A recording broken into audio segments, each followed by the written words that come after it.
যারা বলল আরেকজন আছে, যারা বলল তাকে দেখা যায় না কিন্তু সে তোমার হিসাব রাখছে, সে কে? সে হলো ঈশ্বর, সে হলো ভগবান। আমরা বললাম তাকে পাবো কি করে? তাকে পেতে গেলে ছোট্ট একটা প্রসেস, সেটা কি? ও ভাই গুরু ধর, ভাই গুরু ধর, ভাই গুরু কর, ভাই গুরু ধর, ভাই গুরু ধর, ভাই গুরু ধর, ভাই গুরু কর, ভাই গুরু কর, ভাই গুরু ধর, ভাই গুরু ধর, গুরু কর, ভাই গুরু কর, ভাই গুরু ধর, ভাই গুরু ধর। সেখান থেকে মুক্তি যদি পাবি ভাই, আগে গুরু ধর, ভাই গুরু ধর, ভাই গুরু ধর, ভাই গুরু ধর, গুরু ধর, ভাই গুরু ধর, আগে গুরু ধর, ভাই গুরু ধর, গুরু ধর, ভাই গুরু ধর, গুরু কর, ভাই গুরু কর, গুরু ধর, ভাই গুরু ধর, গুরু কর, ভাই গুরু কর। গুরু বিনে সাধন ভজন কিছু হবে না, গুরু বিনে সাধন ভজন কিছুই হবে না, গুরু বিনে সাধন ভজন কিছুই হবে না। ও ভাই গুরু বিনে সাধন ভজন কিছু হবে না, গুরু বিনে সাধন ভজন কিছুই হবে না। আগে গুরু ধর, ভাই গুরু ধর, গুরু ধর, ভাই গুরু ধর, গুরু ধর, ভাই গুরু ধর, গুরু ধর, ভাই গুরু ধর। তোর কুকুরেতে ছোবে না ভাই, কুকুরেতে ছোবে না, তোর কুকুরেতে ছোবে না, ভিক্ষা নিলে ভাই কুকুরেতে ছোবে না, ভিক্ষা নিলে ভাই কুকুরেতে ছোবে না, ভিক্ষা না নিলে ভাই কুকুরেতে ছোবে না, ভিক্ষা না নিলে ভাই কুকুরেতে ছোবে না। চক্রান্ত শুরু হলো। আজকের যে লীলা কীর্তন আমি আপনাদের আস্বাদন করানোর জন্য এখানে দাঁড়িয়েছি, যে লীলা আজকের করছি, সেই লীলা হলো জ্ঞানের চৈতন্য দর্শন। ভালো করে শুনবেন, যে লীলা আমি আজকের আপনাদের আস্বাদন করাচ্ছি সেই লীলার নাম হচ্ছে জ্ঞানের চৈতন্য দর্শন। আপনাকে মুক্তি পেতে গেলে, উদ্ধার হতে গেলে কি করা লাগবে? কি করা লাগবে মায়েরা? দীক্ষা নেওয়া লাগবে। এবার বলবেন হাত তুলে, দীক্ষা নিয়েছেন তো? না নিলে মরবেন, আমার কি? দীক্ষা নিয়েছেন তো?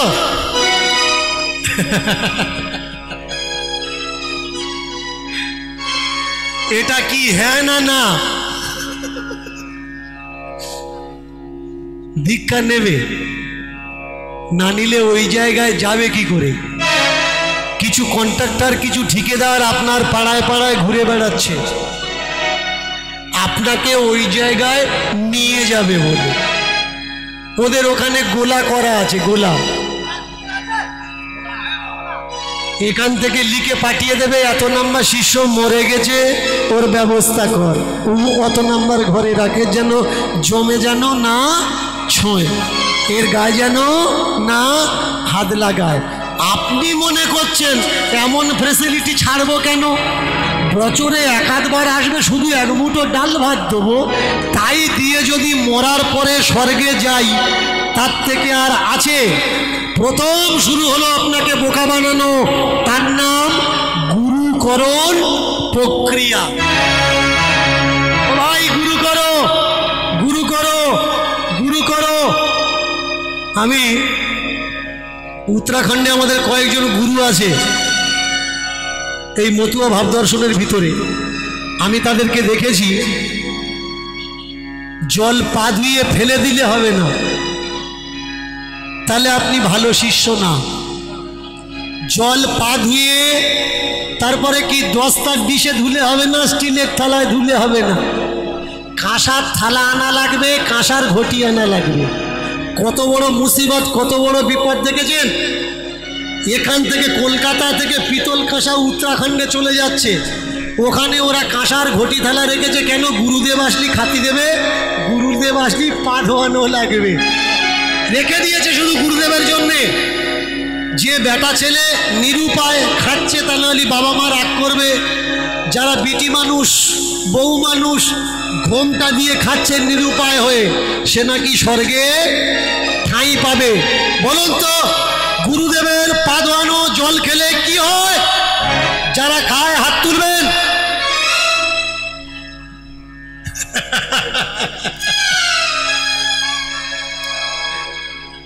উদ্ধার।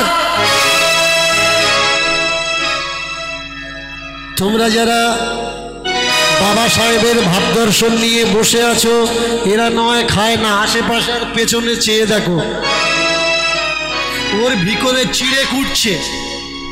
আমি খেয়েছি রে, ঠিক বলছে, আমি খেয়েছি। বুঝবে কিসে? আপনাকে শেখানো হচ্ছে গুরুদেবের পা ধোয়া জল খেলে আপনার মুক্তি হবে। এই বিচারগুলো আপনার ভিতরে যাচ্ছে, আর আপনি অ্যাকসেপ্ট কেন করছেন? কারণ আপনি মৃত্যুকে ভয় পান। মৃত্যু কোনো ভয়ের জায়গা না, মৃত্যুই হলো শাশ্বত সত্য। এই পৃথিবীতে চন্দ্র একদিন থাকবে না, সূর্য একদিন থাকবে না, কিন্তু মৃত্যু ছিল, আছে, থাকবে। এর জন্য কবিরা সহজ সরল ভাষায় বলেছে, জন্মিলে মরিতে হবে, অমর কে কোথা কবে। কেউ অমর না, কিন্তু সেই মহাপরিনির্বাণ জীবনে কেন বৌদ্ধ দরকার, বৌদ্ধ দর্শন দরকার। নির্বাণকে জানতে গেলে বৌদ্ধকে আপনার জানা লাগবে, না হলে আপনি জানতেই পারবেন না মৃত্যু হয় কি। মৃত্যু মুক্তি নাকি মৃত্যু পাপের প্রথম পদক্ষেপ, যমলোকের প্রথম দরজা জানা লাগবে। ছোট্ট একটা বাচ্চা, রাজস্থান, নাম কি? নাম গোবর্ধন। ভালো করে মন দিয়ে শুনবেন, নাম গোবর্ধন। মা মারা গেছে, মা নেই, বাবা অনেক গরিব লোক, অন্যজনের গরু চড়ায়, সারাদিন গরু চড়ায়, আর রাত্রে বাড়িতে এসে বাবা তাকে সঙ্গ দেয়। পৃথিবীতে প্রথম গুরু ছেলে মেয়ের কে হয়? বাবা মা। Good answer, right answer. আমরা আমার ছেলে মেয়েদের কি শিক্ষা দিচ্ছি? একটা মানুষের কাছে তার হিরো কে? অন্য কেউ নয়, তার বাবা, তার মা। দেখবেন সোনা দোকানির ছেলে, সেও ছোট্টবেলা থেকে দোকান খুলে সোনার ব্যবসা করে। দেখবেন কোনো সবজি ব্যাপারীর ছেলে, সেও ছোট্টবেলা থেকে শাক সবজি নিয়ে ব্যবসা খেলা করে, কারণ সে তার বাবার মতো হতে চাচ্ছে। তাহলে তুমি তোমার পাস্ট, তোমার ফিউচারকে তুমি কি দিচ্ছ? সেই সংস্কার তুমি তোমার বাচ্চাকে দাও। বাচ্চা বাড়ি এসছে, তুমি মোবাইল নিয়ে ঘাঁটছ, বাচ্চাকে কি করার দরকার? বাচ্চা তোমাকে দেখে শিখবে। তুমি যদি বই পড়ো, বাচ্চা দেখবে আমার বাবা বই পড়ছে, তবে ওর বই পড়ার নেশাটা আসবে, না হলে আসবে না। শুতে যাবেন, কোনো না কোনো বই একটু পড়ুন, তাহলে আপনার বাচ্চাও ঘুমাতে যাওয়ার সময় কোনো না কোনো বই জোগাড় করে পড়বে যে আমার বাবা পড়তো। তাহলে কি হলো? আপনার ফিউচার শুধরে গেল। বাবাই হলো, মাই হলো বাচ্চাদের জীবনের প্রথম গুরু। এই ছোট্ট ছেলে বাড়ি এসে বাবার কাছে বসতো, আর অকর্মণ্য বাবা, যার কাছে কোনো কাজকর্ম ছিল না, আপাহিজ শরীর, বিকলাঙ্গ শরীর, বাচ্চার মাথায় হাত বুলোতো আর বলতো, গোবর্ধন বাবারে, আমি তোর জন্য কিছু দিয়ে যেতে পারলাম না। একটা বাবা মার আফসোস কোথায় থাকে? ছেলে মেয়েকে যদি সে সুখী করতে পারে, তাহলে বাবা মা সুখে সুখে মরে। আর ছেলে মেয়ের জন্য যদি কিছু রেখে যেতে না পারে, তো মৃত্যুর সময় কাঁদে আর বলে যে বাবা, তোর জন্য আমি কিছু করে যেতে পারলাম না। আজকের গোবর্ধনের বাবার সেই পরিস্থিতি। বাচ্চাকে কাছে ডেকে বলছে, বাবা আমি তোর জন্য কিছু করে যেতে পারলাম না। ছেলেটা বলে, বাবা করে যেতে পারোনি তাতে কি আছে, তুমি তো বলে যেতে পারো। বল কি বলবো বাবা, জীবনে কোনটা বেশি প্রয়োজন, টাকাটা নাকি মানুষ হওয়াটা? শুনবেন ভালো করে মায়েরা, মন দিয়ে। আজকে দীনকৃষ্ণ ঠাকুর এসেছে, আগামী ডেটে আগামী বছর এই সময়ে এই দিনে দীনকৃষ্ণ ঠাকুর নাও আসতে পারে। এসেছেন, মন দিয়ে শুনে যাবেন। একটা ছেলে তার বাবাকে জিজ্ঞাসা করছে, জীবনে কোনটা বেশি মাইনে রাখে, মানুষ হওয়াটা না টাকাটা? আপনার আর আমার হলে আমরা কি বলতাম? টাকা মাইনে রাখে না বাবা, মানুষ হওয়া মাইনে রাখে। কিন্তু একটা প্রকৃত পিতা তার বাচ্চাকে বলছে, বাবা জীবনে মানুষ হওয়াটা যত বেশি প্রয়োজন, অতটাই প্রয়োজন জীবনে বাস্তব অর্থে। শুধু মানুষ হয়েছ, তোমার টাকা নেই, তোমাকে কেউ খেতেও ডাকবে না। তুমি মানুষ নও, তোমার অনেক টাকা আছে, হয়তো টাকার জন্য মানুষ তোমার ডাকবে, কিন্তু পিছনে তোমার গালাগালি করবে। টাকা থাকলে কি হবে? ও মানুষের পর্যায়ে পড়ে না। এর জন্য জীবনে মানুষ হওয়াও দরকার, টাকা হওয়াও দরকার। আচ্ছা বাবা, তাহলে এই মানুষও হব আবার টাকাও পাবো, কি করে পাবো? ভালো করে মন দিয়ে শুনবেন। আমি মানুষও হব আবার টাকাও পাবো, কি করে পাবো? বাবা বলে দিলেন, শোনো, মানুষের সঙ্গ করো, মানুষ হবে। মানুষের সঙ্গ করো,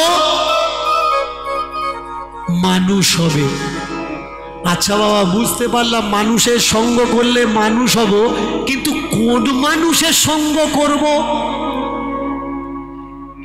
দশ আর দেশ যাকে স্বীকৃতি দেয় এ মানুষ, দশ আর দেশ যাকে স্বীকৃতি দেয় এ মানুষ, তার সঙ্গ করো।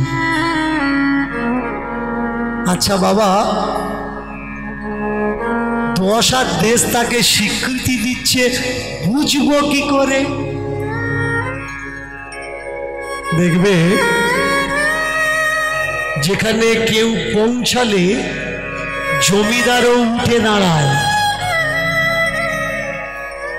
যেখানে কেউ পৌঁছালে সবার আগে তাকে আসন ছেড়ে দেওয়া হয়, যেখানে কেউ পৌঁছালে তার জামা কাপড় এলাক পোশাক দেখে না, তার বিচারে মানুষ উন্মুক্ত হয়ে তাকে স্বীকার করে, গ্রহণ করে, সেই মানুষই আসল। আচ্ছা বাবা, টাকা পাবো কি করে? সততা দ্বারা, পরিশ্রমে। বাবা, সততা দ্বারা পরিশ্রম করব কি করে? শিক্ষার বিচার দ্বারা। শিক্ষার বিচার আনবো কি করে? শিক্ষিত হয়ে শিক্ষার বিচার আনবো। তাহলে বুঝবে, তবেই তোমার পরিবর্তন হবে, মানুষ হবে, আবার টাকাও আসবে। বাবা, মানুষও হব, টাকাও পাবো। আমার এখন প্রথম কর্তব্য কি? বাবা, কর্তব্য প্রথম আর দ্বিতীয় বলে নেই। মানুষ পেলে সঙ্গ করবে, শিক্ষা পেলে জেনে নেবে, যাকে পাবে তাকে আগে নেবে, যেটা সামনে পাবে সেটা গ্রহণ করবে, তবে তুমি মানুষ হবে, ধনীও হবে। অন্যজনের গরু চড়ায়, ওই রাজস্থানের মাটিতে বসে সারাদিন গরুগুলো খায়, আর ও চিন্তা করে, নিজেকে প্রশ্ন করে, ভাই আমি মানুষ কোথা পাই রে, মানুষ কোথা পাই,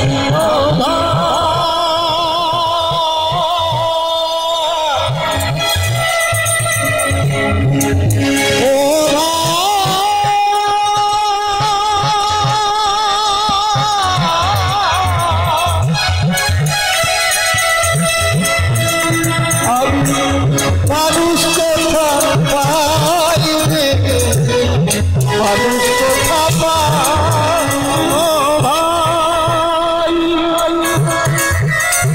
ও ভাই রে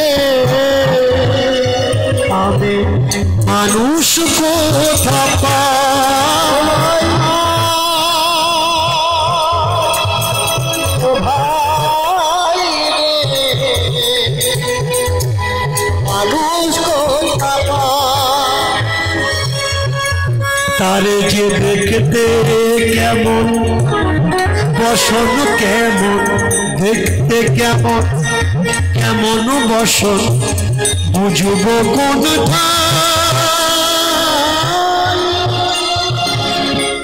মানুষ কোথা পাই রে, মানুষ কোথা পাই, ও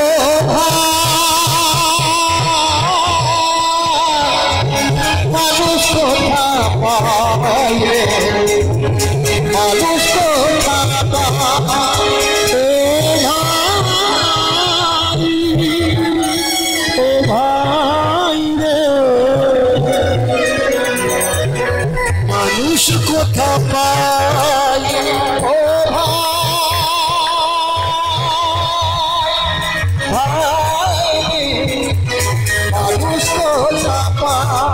বলো দেখি চিনব কেমনে, নাকি চিনব বসনে,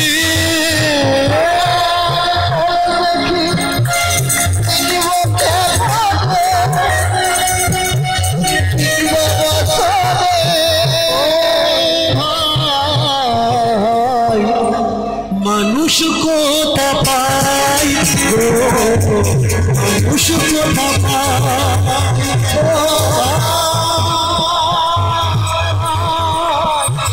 মানুষ কোথা পাই, মানুষ কোথা, ও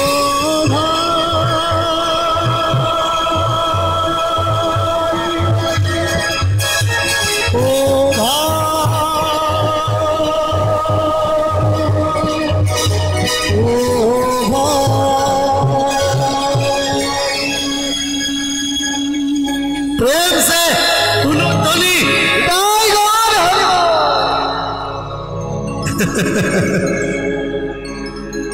ছেলেটা রাজস্থানের ওই গরমের দেশের মাটিতে বসে চিন্তা করছে, বাবার শিক্ষা তো পেলাম, বিচার তো পেলাম, মানুষ কোথায় পাবো, কিভাবে চিনবো যার ভালো চকচকে ঝকঝকে কাপড় সে মানুষ, নাকি যার ছেঁড়া জামা কাপড় সে মানুষ। জামা কাপড়ে মানুষ হয় না ভাই, জামা কাপড়ে মানুষ হয় না, ছেঁড়া কাপড় বলে যে সে মানুষ তাও মানুষ নয়, বিচারেই হলো মানুষের পরিচয়। তোমার ব্যবহারই তোমার পরিচয়, তোমার ব্যবহারে প্রকাশ পাবে কে তুমি, মানুষ না আর কিছু।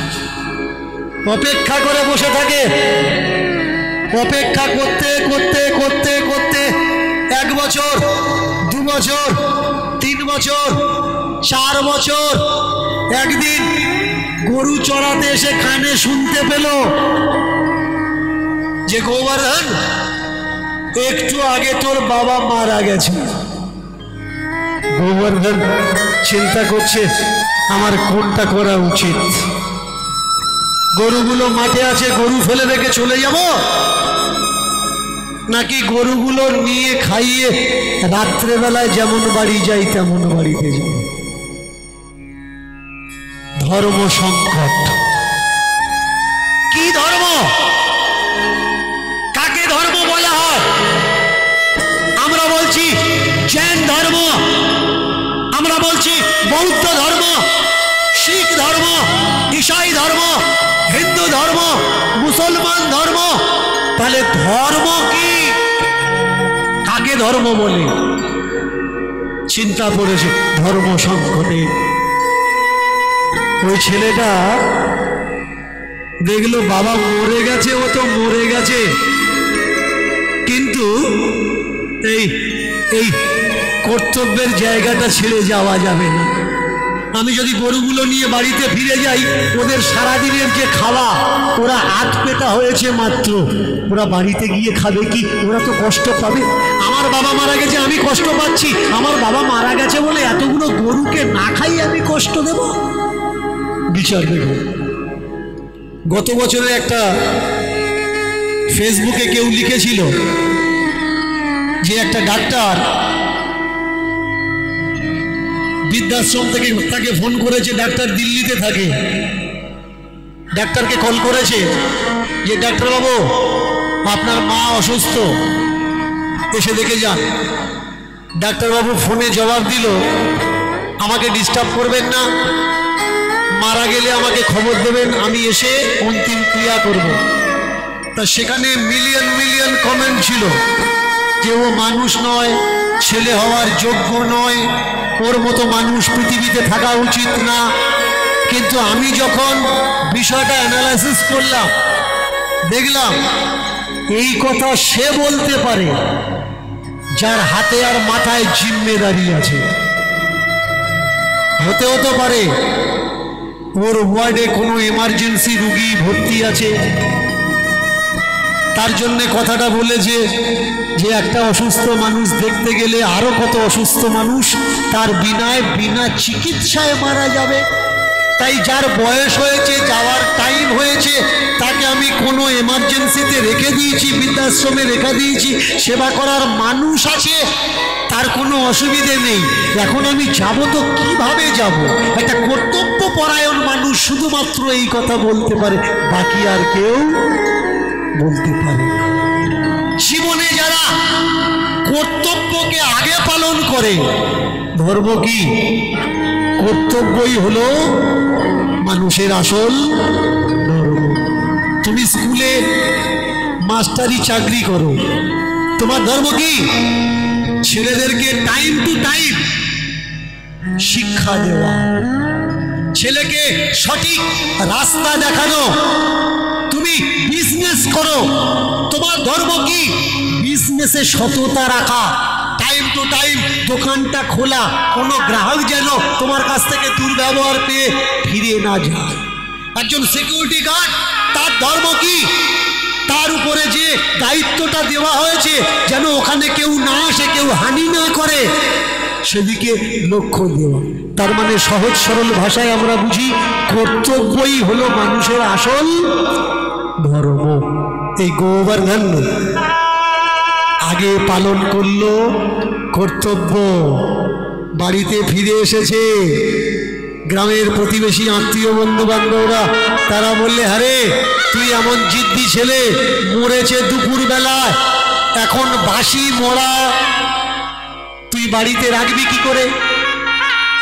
আমাদের ভিতরে কত বড় কুসংস্কার দেখুন মায়েরা, বিচার করবেন কথাগুলো। একটা মানুষ মারা গেছে, রাত্রে তাকে বাড়িতে রাখা যাবে না, ঘর থেকে টেনে বের করে কোথায় তুলে দিই? উঠানে। যদি উপায় আমাদের থাকে সেই দিনই আমরা তাকে জ্বালিয়ে পুড়িয়ে ছাই করে দিই, আর উপায় যদি না থাকে, ছেলে বাইরে আছে, তারপরে আসবে, সব দেওয়া হবে, ততক্ষণ আমরা অপেক্ষা করি। কিন্তু যে ব্যক্তি মারা গেছে তাকে উঠানে নয়। কেন? মরা যদি ঘরে থাকে, ঘরের অমঙ্গল হবে, আরো বেশি অমঙ্গল হবে যদি শনিবার মরে বা মঙ্গলবার মরে। অনেকে কি করে শনি মঙ্গলবারে মরলে মোচা কেটে এনে যে মারা গেছে তার পাশে রেখে দেয়। কেন? মোচা কেটে রেখে দিলে ওতে নাকি কোনো দোষ লাগে।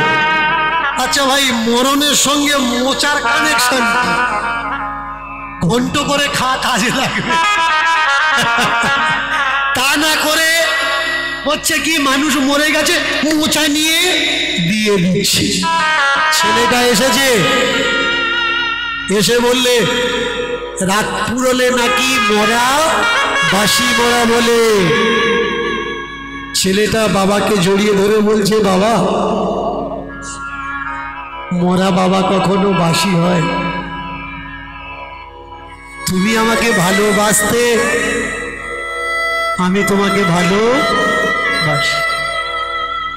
যখন তুমি জীবিত ছিলে আমি তোমাকে জড়িয়ে ধরতাম, আদর করতাম, তোমার কথা শুনতাম। কিন্তু আজকে তোমার কথা শোনার মতো আমি তো আছি, কিন্তু শোনানোর মতো তুমি নেই। না বাবা, তুমি বাসি নও, তুমি আমার সেই বাবা যে বাবা তুমি আগেও আমার ছিলে, আর এখনো তুমি আমার যে বাবা আছো। গ্রাম দিয়ে আমার কোনো মতলব নেই, গ্রামের মানুষ দিয়ে আমার কোনো মতলব নেই।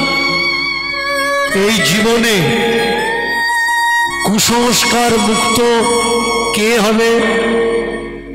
সমাজ থেকে এক ঘুরে হয়ে থাকার ভয় যে পায় না। এই জীবনে সংস্কারী যুক্ত মানুষ কে হবে? যে দশের তোয়াক্কা করে না কুসংস্কার মাথায় নেওয়ার জন্য। জড়িয়ে ধরে বললে, বাবা তুমি আমার আগে যে বাবা ছিলে এখন সেই বাবাই আছে। হ্যাঁ গোবর্ধন, সমাজের নিয়ম রীতিনীতি যদি না মানিস তাহলে তোকে কিন্তু সমাজ এক ঘুরে করে দেবে। গোবর্ধন উঠে দাঁড়িয়েছে, কর জোর করে মাতব্বরদের কাছে বলছে, যারা আমাকে এক ঘুরে করে দেবে, আমি যখন খাওয়ার জন্যে আমার বাবাকে বাঁচিয়ে রাখার জন্যে পরের গরুগুলো চড়াই, সমাজের সেই সব মাতব্বরগুলো কোথায় থাকে? যখন দুপুরবেলা আমি পেটে কোনো দানা অন্ন পানি পাই না, সমাজের সেই সব মাতব্বরগুলো কোথায় থাকে? যখন আমার বাবা আমাকে পাওয়ার জন্যে দেখার জন্যে আফসোস করে কান্নাকাটি করে, সমাজের সেই সব মাতব্বরগুলো কোথায় থাকে? মাতব্বরেরা করে মাতব্বরি, এদের কথাটা শোনা নয় জরুরি। মাতব্বরেরা করে মাতব্বরি, এদের কথাটা নয় শোনা জরুরি। এদের কথা তখন শুনতে পারি যদি এরা সংস্কারে হয় ভারী। সংস্কারে ভারী নয় তো এদের কথা শোনার কোনো প্রয়োজন। এই ভেবে দেখ, কালকের আগামী দিন তোর বাবাকে বের করবি, কেউ কিন্তু থাকবে না।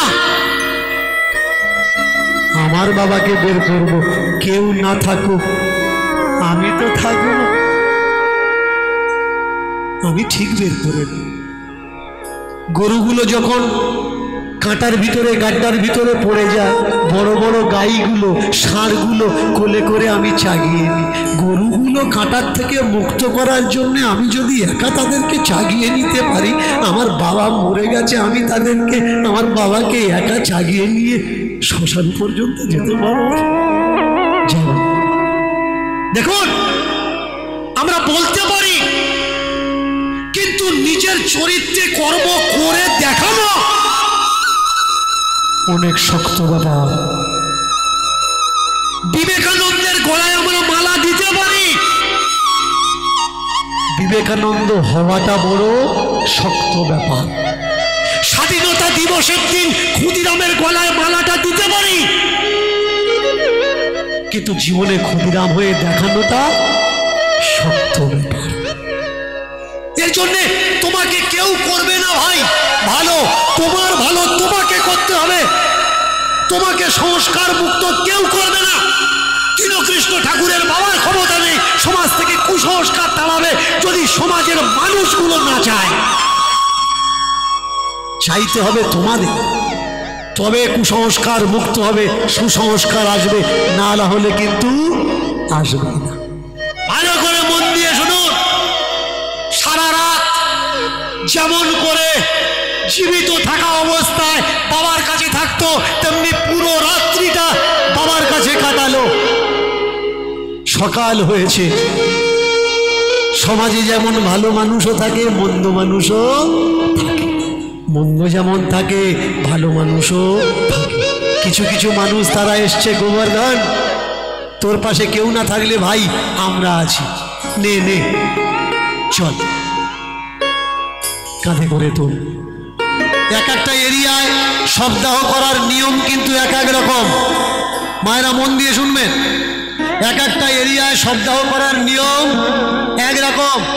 কেউ হরে কৃষ্ণ বলতে বলতে নিয়ে যায়, কেউ হরি বল বলতে বলতে নিয়ে যায়, কেউ বলে যেতে হরি আসতে হরি, বলো হরি হরি বল হরি। আবার কেউ কেউ বলে রাম নাম সত্য হ্যাঁ, রাম নাম সত্য হ্যাঁ। যার যা উপলব্ধি, যাদের যা নিয়ম, তেমনি করে এই ছোট্ট ছেলেটা গ্রামের মানুষদের সঙ্গে নিয়ে বাবাকে কাঁধে করে নিয়ে চলেছে কোথায়? যেখানে অন্তিম ক্রিয়া হবে। আমাদের সমাজে নাটক কোন সময় শুরু হয়? মন দিয়ে শুনবেন। মানুষ জন্মালে যত বেশি নাটক না হয়, তার থেকে বেশি নাটক শুরু হয় মানুষ যেদিন মরে। কেউ কেউ আছে এসে বলে বাড়িতে পাঁজি আছে, পাঁজি আছে, পঞ্জিকা বের করতে দেখতো দেখি কি হলো কি পেল। পাঁজি খুললে ওরে বাবা এ তো 3 প মানে কত? প মানে কিন্তু 250 গ্রাম, মানে 250 গ্রাম। তাহলে 3 প যদি পায় 750 গ্রাম। এক প দোষ পৃথিবীতে কখনো দেখতে পাবেন না। গরিব মানুষের বাবা দোষ পেয়েছে, কারণ ওরা ভালো করে জানে এর কাছে কিছু ঝাড়া যাবে না। দোষ কার বাবা বেশি পায়? যার কাছে টাকা পয়সা। শ্মশানে কত রকম অপমান আজও পর্যন্ত আমরা করছি দেখুন।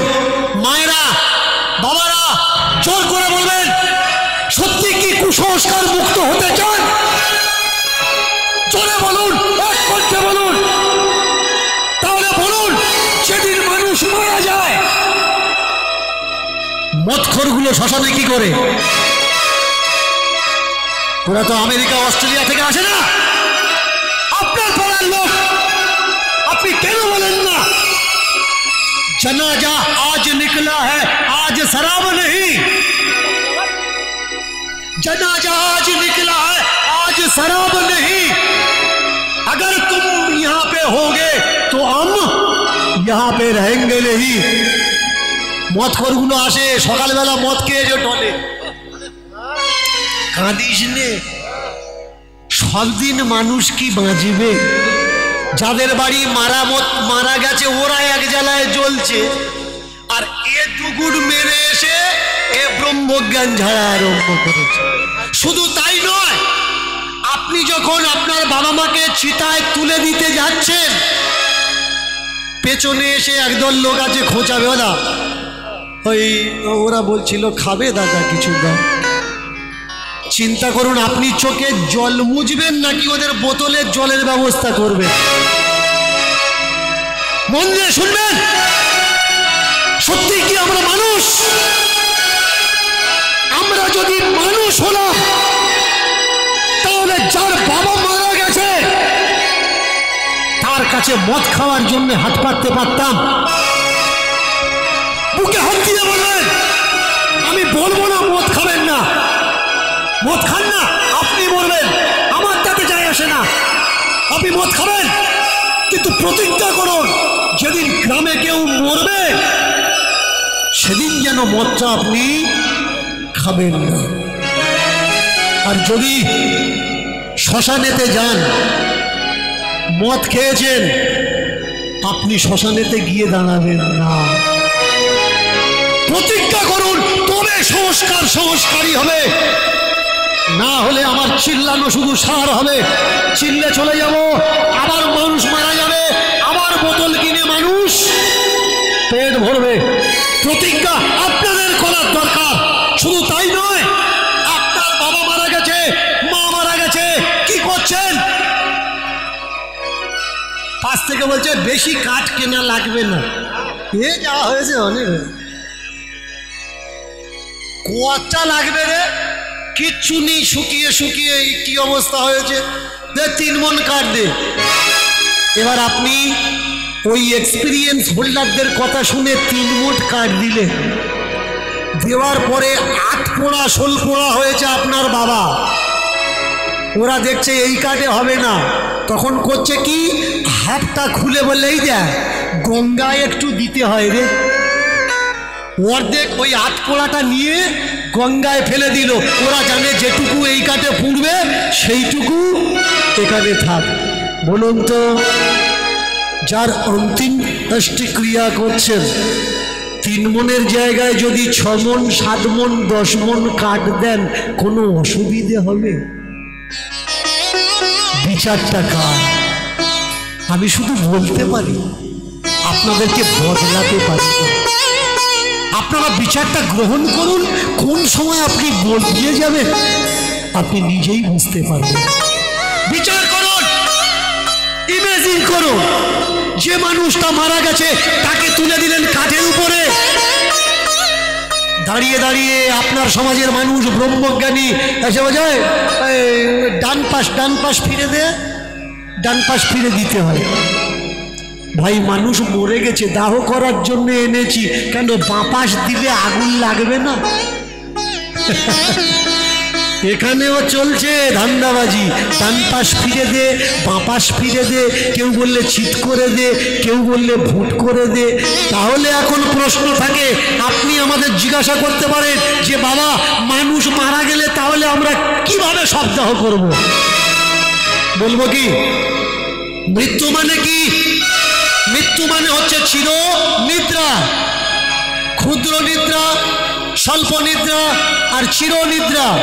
আমরা এখন ভালো আছি, ঘুমাই আবার জেগে যাই, ঘুমাই আবার জেগে যাই, কিন্তু যে ঘুমালে আমরা আর জাগি না তাকে বলা হয় চির নিদ্রা, তাকেই মৃত্যু বলে আমরা আখ্যা দিই। মানুষ মারা গেলে কিভাবে শোয়? মানুষ আমরা যখন ঘুমাই কিভাবে ঘুমাই? তেমনি যখন বেঁচে আছি তখন করলাম খাটের উপরে চাদরের বিছানা, গদির বিছানা, কিন্তু মানুষ যখন মারা যাবে তার হবে কাঠের বিছানা। কাঠগুলো এমনভাবে সাজাতে হবে বোঝা যাবে যেন ওই মানুষটার কোনো ব্যথা না লাগে।